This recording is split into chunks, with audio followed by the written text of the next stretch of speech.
Thank you, Sonali. Thank you for hosting this series. This is the second series we've started in BusinessEx. The first series were based on how to value, scale, find an exit, and invest. That was designed more for startups and mid-sized companies.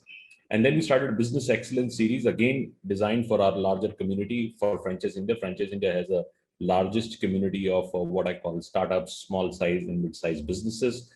We have over 6 million people who are in part of our community, participating in different kind of initiatives by Franchiseindia. Franchiseindia helps people to get new businesses.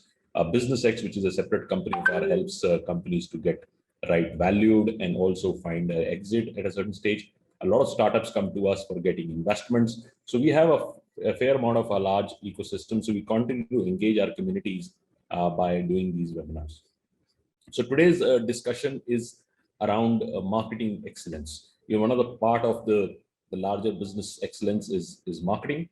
And I've done this is a 7 series. We've done about 6 different other topics, different excellence series, different verticals of your business, and every vertical has to have its own importance and own direction. So today we are going to talk about marketing, and sometimes marketing is seen as a load more as a promotion or some kind of a marketing communication. And I'm going to talk about various things which you don't really talk about in marketing. But more importantly, before we even get started, you need to really start asking few questions to yourself. Do you think that your customer is there, or is you already started seeing that it started shifting? Sometimes we don't notice, and our parameters for our businesses are normally our top lines and bottom lines. We don't really go out and see how is the customer behaving. Is it intact or is shifting? Second, we also need to really check on is the preference of a customer changing, or do you think it would change? That's also a very important question to really address that. Then third is the mediums that the customer was interacting with you or engaging with you. Has that changed, or you think is likely going to change? Are you spending more to get less?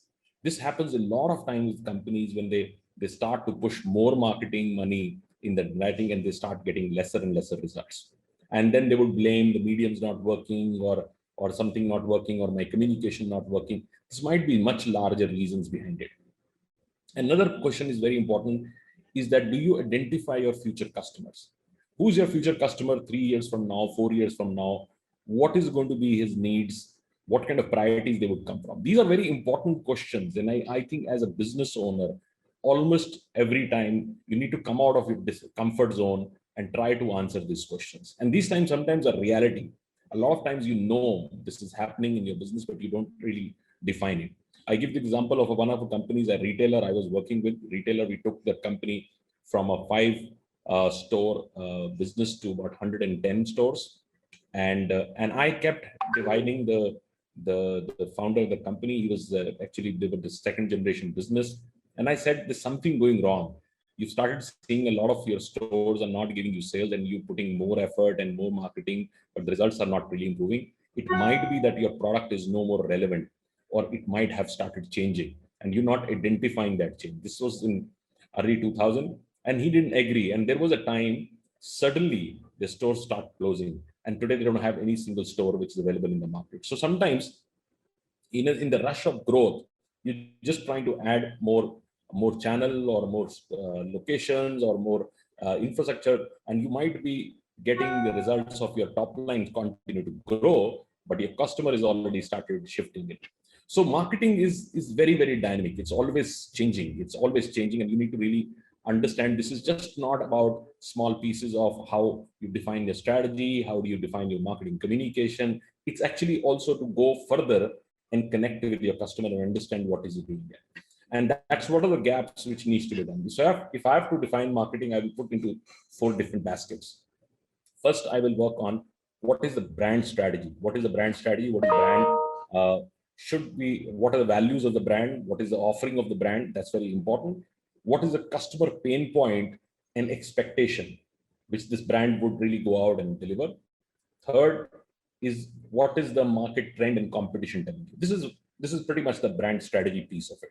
Then I'll shift this to a marketing strategy. I'll build this learnings from brand strategy and I bring it to my marketing strategy and understand what is my value proposition. What am I going to take to the market? What is the target audience which I'm looking at?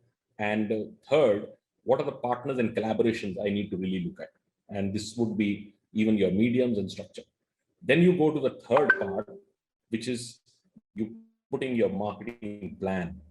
That would mean what messaging and creative communication I need to really have. That's very important.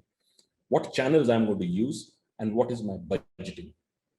So first we start with the brand strategy, then go into our marketing strategy, then we go into our marketing plan, and then we go into what values I'm able to deliver, and I go and see the learning from the customer when they consume this entire thing, and what kind of a feedback or a customer reaction really is coming to.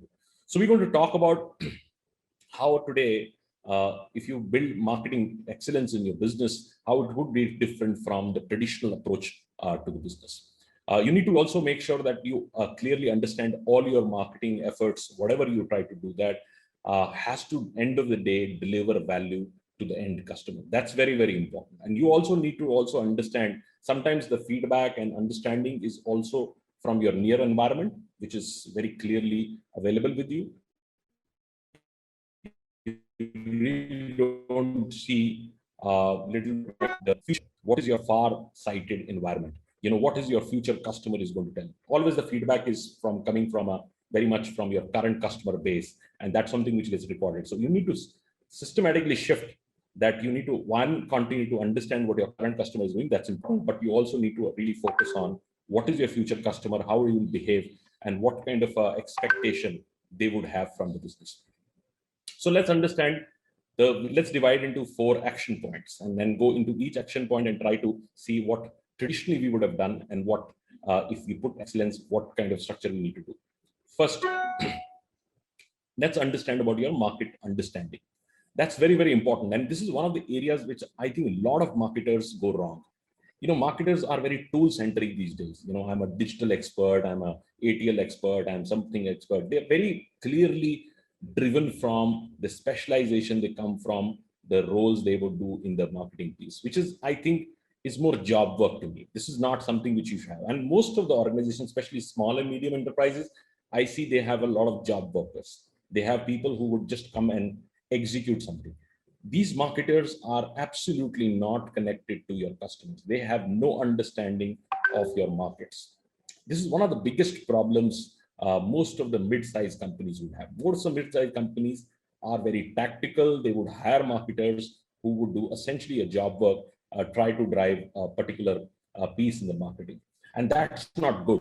Marketing is a very, very holistic approach to do that. So you need to really have some marketer in your team, or a business owner would have to take his own challenge, that you first start with understanding your market itself. What is the overall market understanding for you? So if you are a typical structure, you will take a lot of observations of individual trends. Say a customer gave you a feedback or any other changes which you saw in the market that would come in. You will do a lot of comparison with your direct competitors. What is your competition doing? Most of the times, we keep watching our competition, and our strategies actually are driven from what competition they're doing. We look at what they're offering, what are the feature benefits they're doing. Pretty much similar feature benefits we'll try to bring in our product.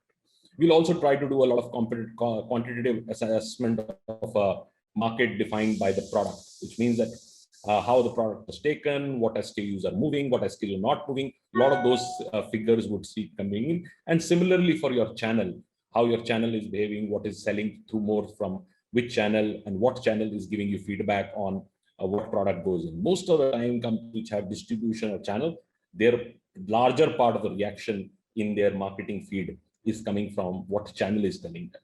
And most of the time, the channel is telling them what is easily moving to the immediate market for them, or they have higher incentivization for what they want to really drive. Both can be significantly wrong, because this might not be addressing the target group your brand stands for.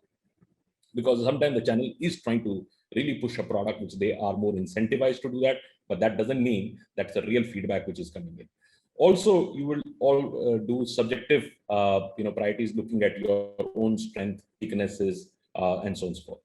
But if you have to do a little bit scientific way of doing it, and if you want to really build market intelligence, then you would step back and try to use what I call the SLEP, analysis, which stands for what is the social structure going on, what is the legal, what is the economic factors going on, what is the political factors going on, and what is the technological changes which is happening. So if you really see, when I would look at social, I will look at the larger demographics, how the demographics is changing, what is the gender mix which is reacting, what kind of a structure changes which is coming in, people's priorities in terms of how they really would react. Like these days, health, hygiene, a lot of these priorities have become part of almost everything you consume, right? So these are very clearly social change which has started to happen. So if your product is not keeping those in mind, would not work. Legal, from where it may be some kind of an act is changed, or something new has come in the Consumer Act or something like that. Economic, you need to understand what is your larger, macroeconomics or microeconomics telling you. It can be, the affordability. It can be also from the inflation. It can be also from a perspective of, say, if your product has some kind of EMI options available, what are the interest rates available in that? So all that is very, very important. Then if you are looking for a larger markets or international markets, then you will also look at some political scenarios in those markets, which you need to do that, not so much in when you're doing domestic. And technology also is a very, very important, how technological impacts are changing. So try to see those kind of market conditions from step back and start looking at from that perspective. You also need to then start observing not only your immediate competition, but you will also do your indirect competition. Like, for example, a lot of time when you were in the conventional retail, you always looked at the competition which was there. But when you never looked at a competition which was online, which was almost disrupting everything you consume, right? So similarly, a lot of times we don't look at your indirect competition. So whenever you're doing assessment of your competition, try to do both from immediate and also what I call indirect, so to say, competition. Another thing which you need to really see is when you are delivering the product or anything, is your customer need is been completely met or no? If you still feel that this is something missing, which is not meeting 100% satisfaction for your customer, this is most likely anytime he will get an option, the loyalty would break and they would shift. And most of the times, the companies continue to survive because they have a very me too product, but it's not meeting 100% customer satisfaction. But because there was no choice on the shelf, they would continue to survive.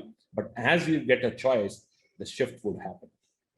And a lot of other things you need to really continue to change in terms of how your channel is behaving, how your channel is reacting, what else the channel is selling. So all these pieces are very, very important. So first important aspect is tell your marketing team or you yourself to do a better understanding of your market, how the market is shifting, how it is changing, what is going to happen.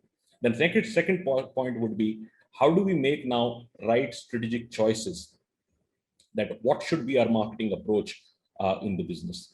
So one thing which we have to be very, very clear, a lot of times we see, we try to we address a larger piece of customer base and try to give very similar product to entire customer base. We are not very focused on who we really want to target and what message we want to really give. So that's also a very big problem. In the conventional structure, it's just about going and creating the same option for almost everybody in their target group. If you want to change to excellence, you need to really define who's your target group, how this target group would be really reacting to your business or product or a service, and how you want to create separate choices for them. That would also mean, so if you're, say, traditional way of doing it, then you will always look at who are your top 5 users, which are the top users for you, who are using your entire thing, and most of the time they will dominate in terms of your product or a service design. You would also focus only on the sales volume. What is your sales telling you? Where is the sales more coming from? That also would define. That would also mean, your if say a particular channel is doing more, whatever that channel is doing, your marketing strategies would continue to go there. But we really don't see that we might be missing out a lot of customers which are currently not on our radar. So that's where excellence would come in. Excellence would take a very a different approach to the business. It doesn't take, if you really draw a nexus and put a face value, how a face value for business would be, what is the customer telling you, and you do a little bit of a not go by the face value and just read that what they are not telling you. That's something which is very, very important. And second, don't get too emotional about the product. A lot of people stick by what they've created and they continue to repeat because they become emotional about. So if something was very successful at one point in time, you become emotional about that particular thing, and you're not taking a rational approach. So I would say the reverse of that would be, don't take anything on a face value, and don't take an emotional approach to your product. Understand what is, say for example, if I was doing a traditional way, I would see by what is making more money for me, I continue to do that. But in the excellence side, I would do what would have more potential to make profit, which I'm not doing. So it continues to question what are you not doing, and so on and so forth. How you can change and be different in your positioning, how you can change to address different target groups and communicate very, very clearly. And finally, how do you play on your strength? That's very important part of it. Now let's get into the third part, which means that if we have done these two right, and then how do we deliver the last mile value? And this is where absolute disconnect happens from the marketers to the consumer. Most of the marketers are not connected in the last delivering of value, and this is where the change happened. I'll give you an example. I worked on a project with Reliance a long time back. They have these big stores, big format stores called Reliance Digital, and these formats would have, if you go there, you will have like hundreds of television being put on the walls. You'll have 50 fridge displayed on that. It's like a large big box consumer electronics store. And they challenged, and they always started getting these issues that urban market, because they don't get that kind of footprint, the idea was to bring small stores which can do that. Almost everybody would decline that. Everybody would say this will not work because we will not be able to put all our choices in that. Then they were hired us, and we had our opportunity to work with them. And then we realized, and we checked on that when people come there, they are not necessarily coming and seeing the sizes of the television in different shapes. They are intelligent enough. They already know what size they want. They are coming for what they want to do with that television, right? So we made actually choices very clearly that there are 4 types of target group really comes.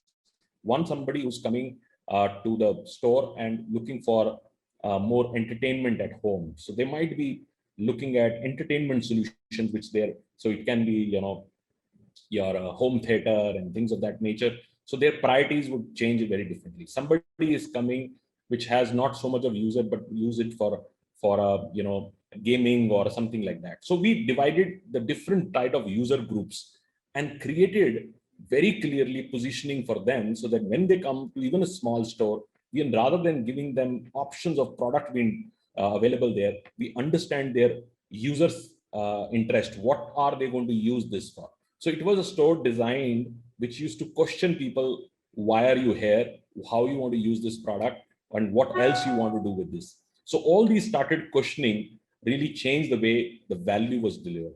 And this is one of the areas which needs to be done. Most of the time, people just want to put the product on the shelf.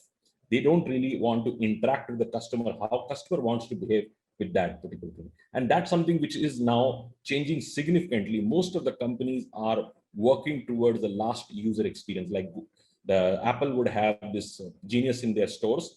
These people would come and interact and talk to you, why you use this product, what is the usage, and so on and so forth. And that's why they're insisting in getting into exclusive stores, because they know that if you go into conventional channel, which is already selling an Apple, it just passes the product.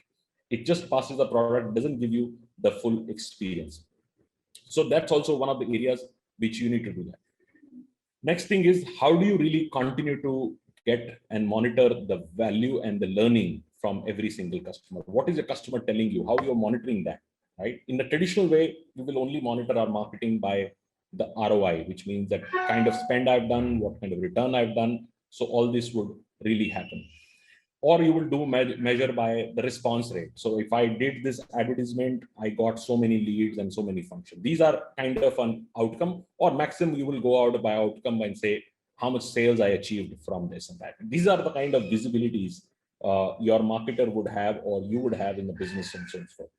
But when you are doing a little bit in an excellence way, you start going into much deeper.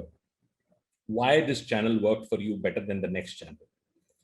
Sometimes it's not really about, say, you use two different mediums to reach out to your customer and one worked better to you. And most of the time people would say, this is a better ROI. But we will not question why the other didn't work.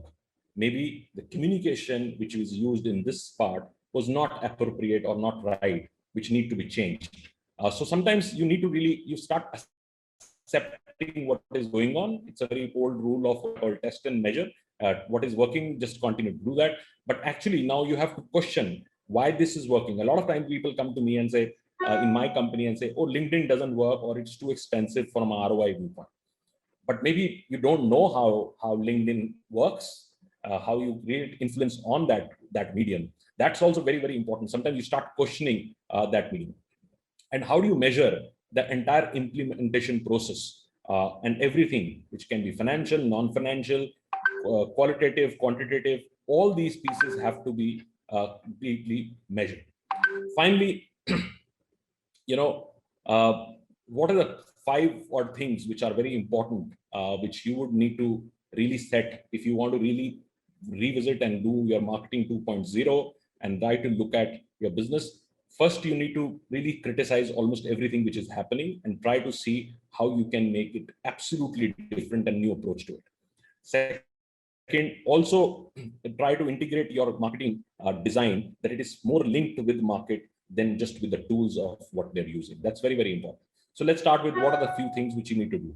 First, make marketing as your primary function. That's commitment comes in very, very important. Most of the business owners I found that they have this as a secondary function. They're more inclined on business development, sales, and other functions. This is your main function. This is what would be very, very important. Second, learn and adapt all the important ideas which are coming in. Now, not necessarily these would come from your industry or your immediate competition. That's not going to come from. And rather, if you follow your competition, you always would be second. These might come from other industries. Maybe some other industries were using it. Like, for example, there is a company we were working with, and I was actually telling them, this is a large, a pharmacy company we were advising for many years. And I kept telling them that, look, you need to now focus on direct to home business. And they would always tell me and say, oh, no, in our industry, this would never happen. You always need a pharmacist in this. I say, question that, how this should not happen. This is essential. This would eventually go through. While there is still currently no guidelines. Again, go back to the SLEPT factor, which I told you, social, legal, economic and political and technology, all 5 factors. So in this, the political factor was very clearly telling, or the legal factor was telling that this is not right. This is never going to happen, right? But there was a change. There was a larger change. There was a demand from a customer. And in subtle way, it was already happening. It was already happening because people were still getting medicine from their neighborhood pharmacy, called up, the same medicine being delivered. So it was done in some manner. We were ignoring that this is the fact. This is the way it has already been also done in the most of the markets. And now you see it's significantly changed. And a lot of other players, which are conventional players, would not be able to cope up now because the time has left. And similarly, direct to home is now a reality. So sometimes we don't see that this is coming to your industry and we say, oh, this is not going to happen in my industry, but eventually it will come. So sometimes there are a lot of learnings which are happening around you, maybe in other consumer products. You need to really understand from that. Again, what I said, never make your competition as a benchmark. If you make your competition as just a benchmark, you'll always be behind. You need to play your game, your own position. Be very, very honest about what your customer is telling you. Sometimes there are hard facts which tell that you have a bad product or you don't have a good product, and customer doesn't have a weight to really see that you will improve and come back and get a product. They will start rejecting your brand at all. This also happens when sometimes we start living in past.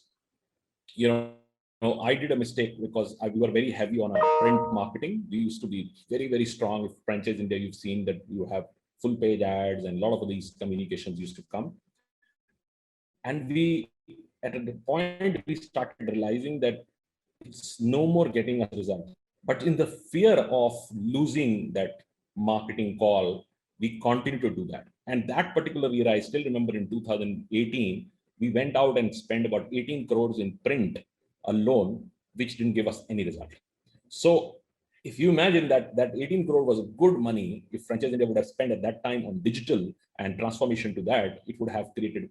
Now people have shifted because the whole industry is collapsed and different structure has happened. And finally, also believe in your product. Believe in your product.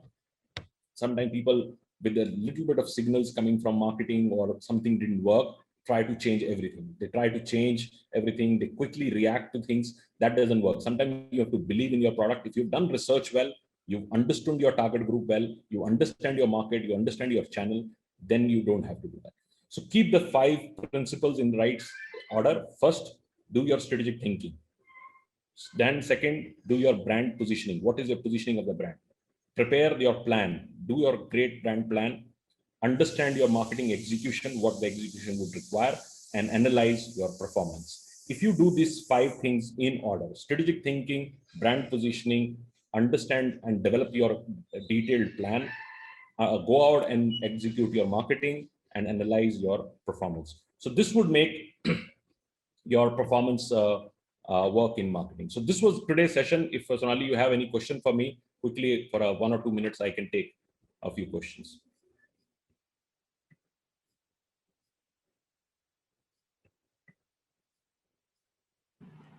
Thank you so much, Gaurav sir, for a wonderful session as always. We do have quite a few questions lined up with us, and I'll just quickly take some of the important ones. The first question that we have is, we are trying to expand our products to global markets, starting with UAE and Singapore. Should the marketing structure be different than what we use in India? What is your opinion as a generalization of things that can be done with respect to marketing when going to a different market, be it Asian or Western? So again, a very important question. So whenever you go to any international market, then use this whole, what I call SLEPT analysis. Look at the social structure of that market. UAE is very different, a very different way of how they consume. And then also further target groups would be very different. You have a ethnic audience there, which is very similar to what we would see in India, how they purchase and so on and so forth, while the channels would be very, very different. And then you have the locals, which would be very different to how they approach. And fortunately, I run businesses in both UAE and Singapore, and I understand that it can be very, very different. So use the SLEPT structure: social, legal, economic, political, and technological.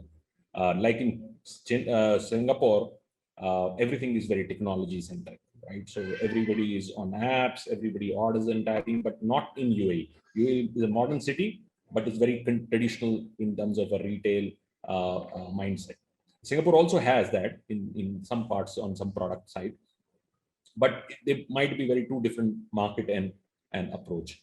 And I would say start small, do your first test market in a certain structure, and then start growing from there. Sometimes going and doing over piece in those markets doesn't work and doesn't get you the kind of results. Like one of a big outdoor companies, I give just example. This is a very big outdoor company in India, very large outdoor company. They actually got a contract from UAE for doing their bus shelters.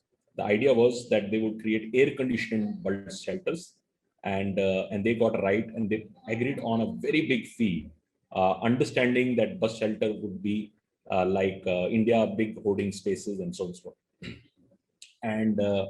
And later they realized nobody really is traveling on buses, and people who are traveling in buses is not the target group which people want to use for advertising. So the entire project really got collapsed, and they lost almost about 100 crores in this project because they rightly not understood who they were trying to do, because they thought that it is the same FMCG companies would target the same group, which was very different to what happened in UAE. It was a big disaster for an Indian company. Actually, they're now fighting in London legally to get the damages done, but they've spent that kind of money in that market, so they can go drastically wrong in a particular market. Sure, sir. The next question that I have is how to market with a very low budget, how to generate the initial excitement and acquire first 500 customers with very low acquisition cost. Again, I need to understand the product, what needs to be done, but I would say influencer marketing. If I have to give you one answer, influencer marketing is the best to get your first 500. In traditional terms, we call opinion makers. And opinion makers are people who believe in something which is new. They've always early adopters and things like that. And today, if you use any influencer who can really take your product and say, "Why did this?" and it worked for me, and it reaches out to people who say, "Why I always wanted this," then it works best. Uh, so that's something which I would use because sometimes, and especially if it is a relatively new concept, I would not use any kind of a broader marketing, because even if you communicate what you are, people don't know the product, so they would not be able to read it. So marketing would have a different time of stages and different structure depending on where you are. So if you are something which is just starting off, there would be very different approach. And when you are already mature, then you are actually more doing retention. And then sometimes you need to really shift and re-excite your same target group, right? So that is different stages, and you have to measure it.